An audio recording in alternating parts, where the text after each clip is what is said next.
Assalamualaikum warahmatullahi wabarakatuh. Alhamdulillahirabbil alamin wa bihi nasta'inu ala nasriddin wa husnil takhtim. Afdhalus salati wa azka taslim ala sayyidina wa maulana Muhammadin wa ala alihi wa sahbihi asma'in, amma ba'd. Mahasiswa yang saya banggakan, bertemu lagi dalam mata kuliah Islam dan Moderasi Beragama. Kesempatan kali ini adalah kesempatan pertama, karena itu saya memberikan pengantar dan mohon maaf kalau videonya nanti jauh dari kesempurnaan. Alhamdulillah kita juga bisa mengakses perkuliahan. Yang pertama Profesor Quraish Shihab, yang kedua nanti ada Profesor Amin Abdullah, yang ketiga nanti ada Profesor Azumardi Azra, dan yang keempat nanti ada Gus Nazir, yang kelima ada Kang Ulil Afsor, yang keenam ada Tuan Guru Bajang, dan yang terakhir ada Syekh Ibrahim Budi. Oke, biasanya kita akan memulainya dengan pengertian Islam dan moderasi beragama. Saya akan menyampaikan pengertian moderasi. Moderasi adalah sebuah upaya dari kata moderat.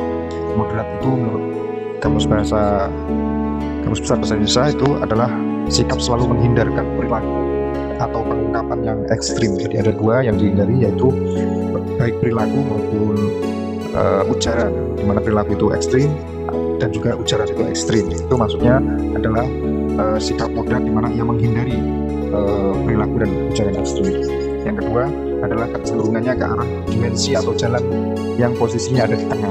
Jadi yang namanya moderat adalah sikap yang mengambil jalan tengah atau dimensi tengah, tidak ke kanan dan tidak ke kiri, tidak di kubu kanan dan tidak di kubu kiri. Itu adalah kata moderat. Kemudian lebih dalam lagi, ya, biasanya ia adalah merupakan kategori ideologis, ya.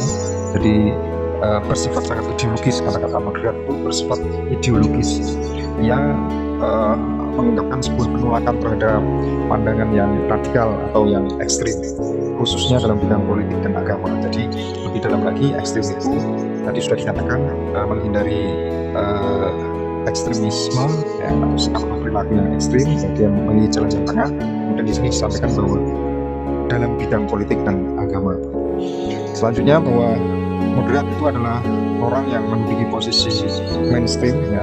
Kalau dalam bahasa agama mungkin as-sawadul a'dham, jadi kelompok yang besar, mayoritas, yang menolak paham atau pandangan ekstrim dan menolak perubahan sosial yang besar.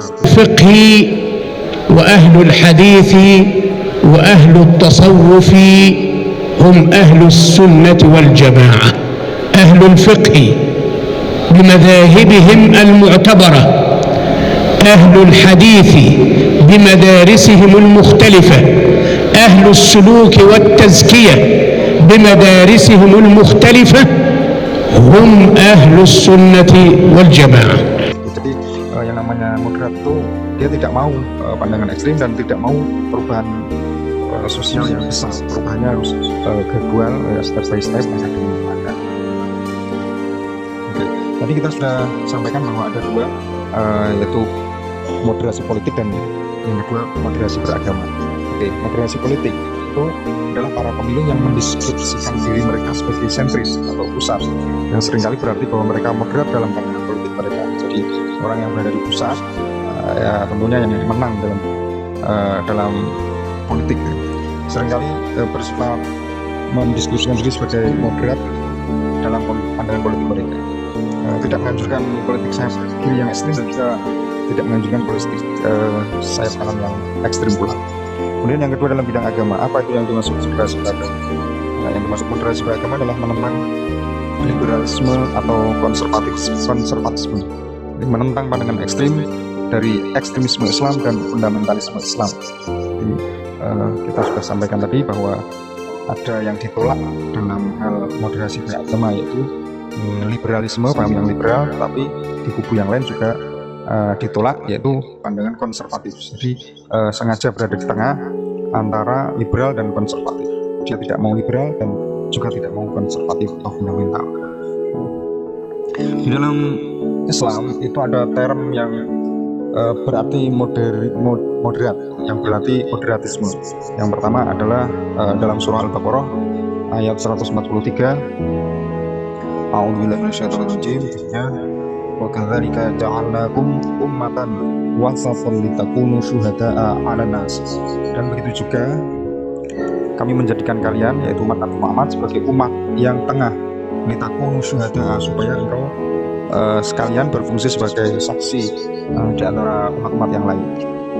Yang kedua adalah surah Al-Fatir ayat 32 yang kira-kira bunyinya A'udzubillahi minasyaitonirrajim, Bismillahirrahmanirrahim.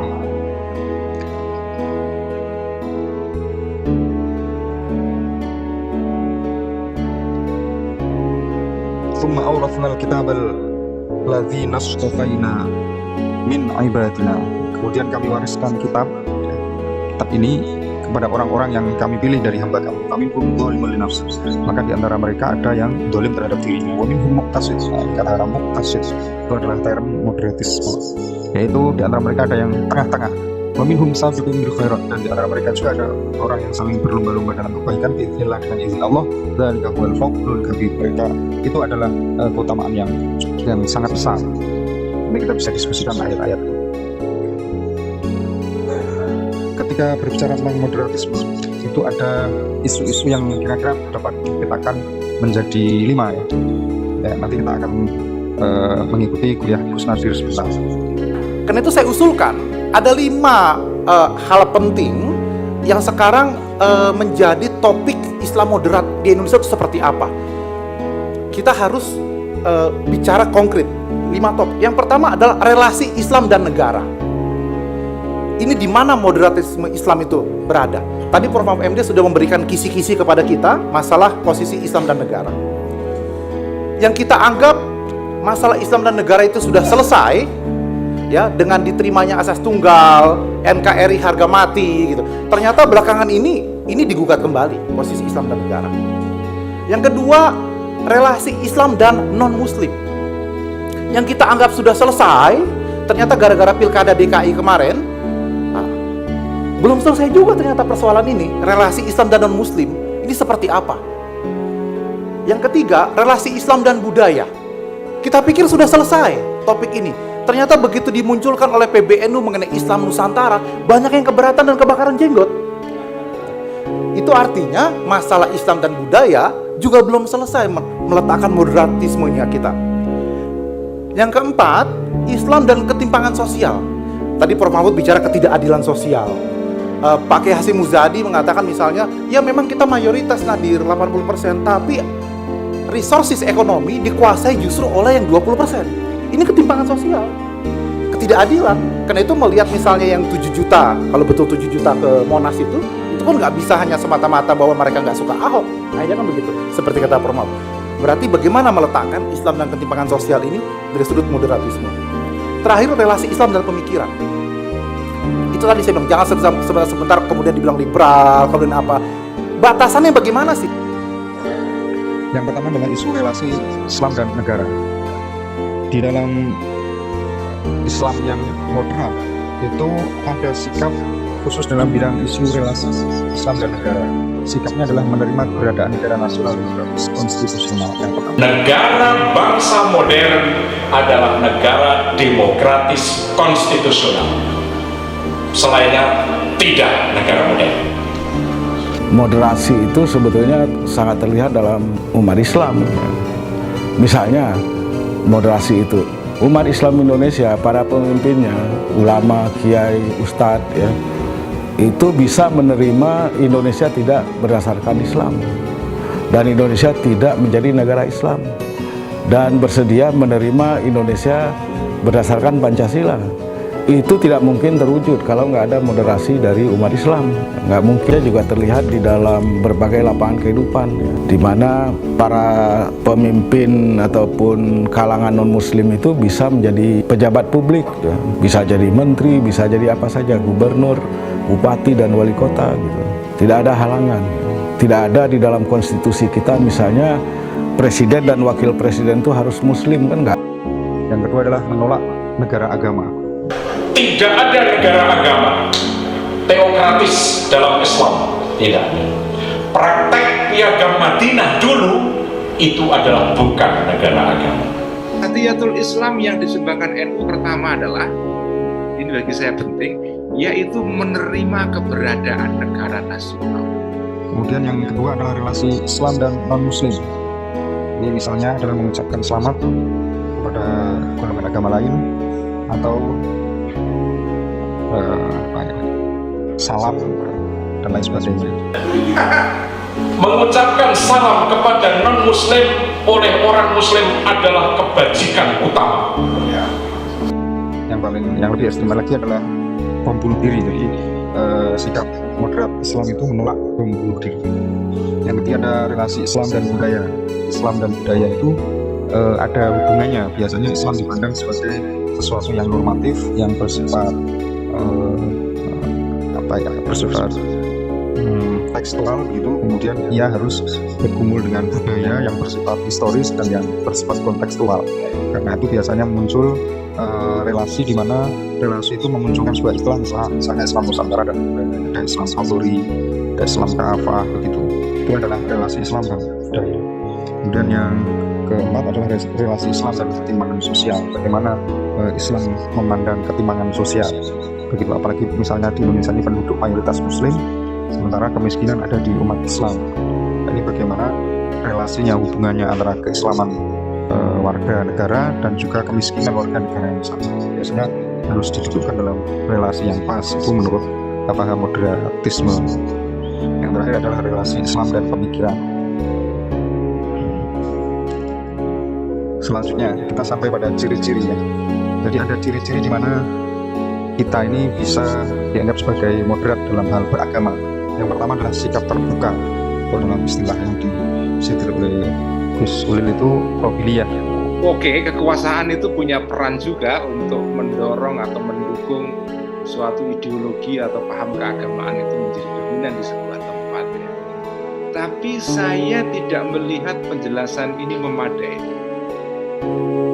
Menurut saya, akidah Asy'ariyah atau Islam ala Ahlussunnah wal Jamaah seperti ini, kenapa dia bisa tersebar di seluruh dunia Islam? Karena di dalamnya sendiri struktur internalnya akidah dan model Islam seperti ini itu mempunyai, kalau bahasanya Malik bin Nabi itu adalah al-qabiliyah. Dia punya potensi atau kemampuan untuk bisa menerima atau beradaptasi dengan lingkungan yang berbeda-beda. Yang dalam kajian ilmu tauhid ada istilah al-wala' wal bara' yang sesungguhnya juga harus dihindari. Ini adalah salah satu doktrinnya, itu adalah al-wala' wal bara', yaitu hanya setia pada golongannya sendiri dan menolak golongan orang lain. Internal umat Islam, apalagi non-Muslim. Kemudian berpikir rasional dan proporsional. Proporsional itu dalam arti tidak berlebih-lebihan antara satu kubu dengan kubu yang lain, itu tetap dalam semangat persaudaraan sebagai anak bangsa. Tidak boleh kita saling menghujat, jangan apalagi kemudian mengembangkan model yang saling menihilkan satu sama lain. Kemudian ada rendah hati, tidak keras hati. Lembutkan hati. Monodisiplin, mengeraskan hati. Memberi manfaat, tidak mengedepankan kemarahan. Jangan emosi. Gantilah emosi keagamaan dengan cinta agama. Intermulti transdisiplin yang disebut integrasi itu melatih seseorang mahasiswa dan dosen higher order of thinking skill. Jangan lower order of thinking. Sedikit-sedikit emosi, berbeda marah. Memahami realitas, karena tidak semua sikap tengah itu baik, maka karena nanti itu dibutuhkan pengetahuan. Jadi ternyata tidak semua sikap tengah itu baik. Contohnya tadi yang di dalam ayat 32 surah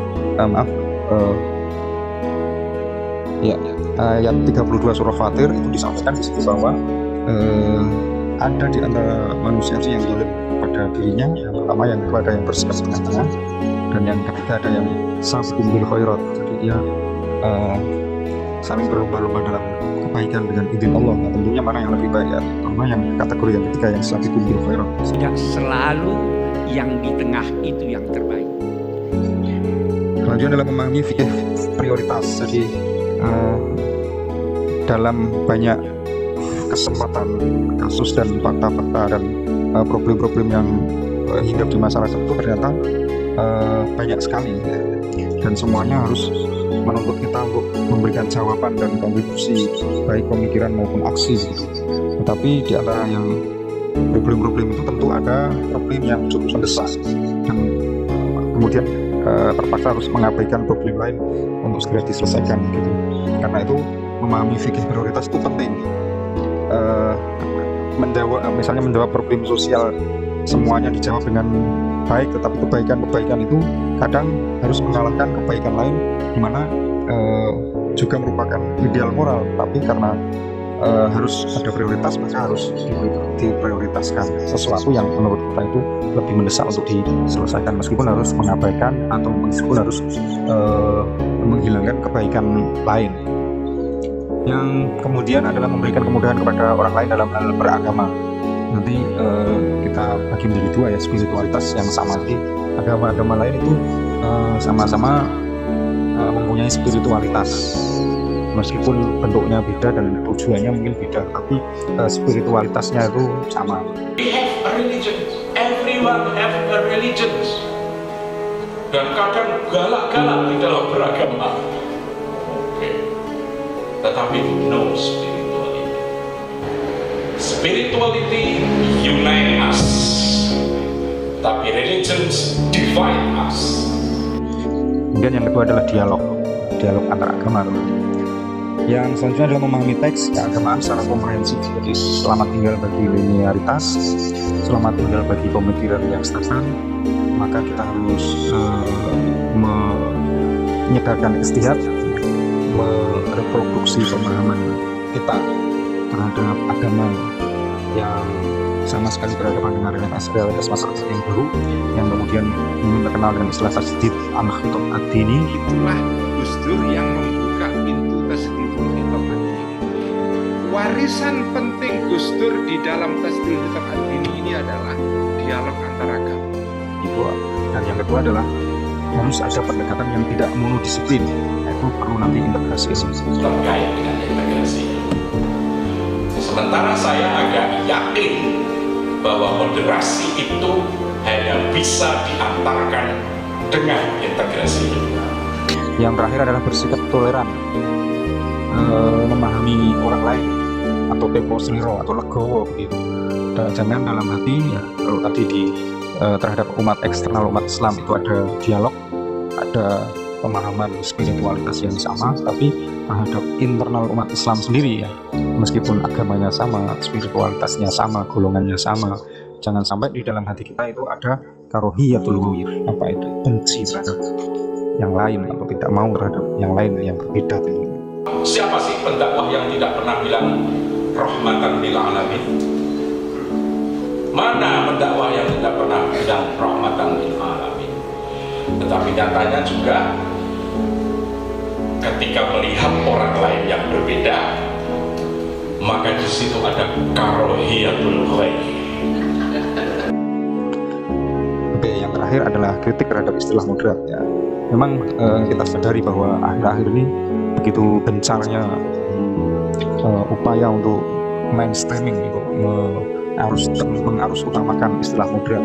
Tiba-tiba para rektor, para mantan wakil rektor, menteri-menteri, kemudian tokoh-tokoh masyarakat berbicara secara tiba-tiba tentang moderatisme Islam ini ada apa sesungguhnya gitu. Nah, karena itu kita tidak harus ikut-ikutan latah, kita harus memposisikan isu ini dalam posisi yang pas supaya sebagai ilmuwan kita punya pandangan yang genuine, yang original. Jadi salah satunya adalah penggunaan istilah moderat yang menyiratkan bahwa Islam dan Muslim itu mengacu pada sesuatu yang pada dasarnya bersifat keras. Jangan-jangan istilah Islam moderat itu disematkan sengaja, kata moderat terhadap kata Islam itu sengaja untuk menimbulkan kesan bahwa kalau Islam saja tanpa moderat itu Islam artinya keras. Maka karena itu harus ditempeli kata moderat, Islam yang bersifat moderat. Berarti kalau tidak ada kata moderat di belakangnya, Islam itu sifatnya keras. يعني نحن نعرف وصف الإسلام السياسي، الإسلام السلفي، الإسلام الوسطي. إلى آخر هذه الأوصاف. وكل هذه الأوصاف أوصاف مبتدعة، والإسلام واحد وهو الإسلام الحق. الإسلام بمعنى إخلاص الوجه لله وحده والإقبال عليه وخلع كل ما سواه هو الوصف الصحيح للإسلام. لكن هذه الأوصاف التي تؤدي إلى تشذير الإسلام وتفريق الإسلام وإدخال أغراض سياسية في الأوصاف، هذه أوصاف لا يعرفها الإسلام. Selanjutnya adalah istilah itu sebenarnya mengganti kan istilah sekuler, atau ya sebagai kata lain dari sekuler. Dulu ada besar-besaran gelombang pemikiran barat di mana agama itu harus ditaruh di dalam ranah-ranah yang cukup privat, ya tidak layak dalam didiskusikan atau menjadi sekat-sekat dalam ranah publik, karena itu ya harus istilahnya diskolarisasi gitu. Jangan-jangan itu istilah moderat itu adalah kata lain atau menggantikan sekularisasi zaman dulu begitu. Yang terakhir adalah tidak semua sikap tengah itu baik gitu, kita sampaikan tadi. Terima kasih, demikian yang bisa saya sampaikan. Mohon maaf, kita bertemu pada kesempatan yang akan datang. Assalamualaikum warahmatullahi wabarakatuh.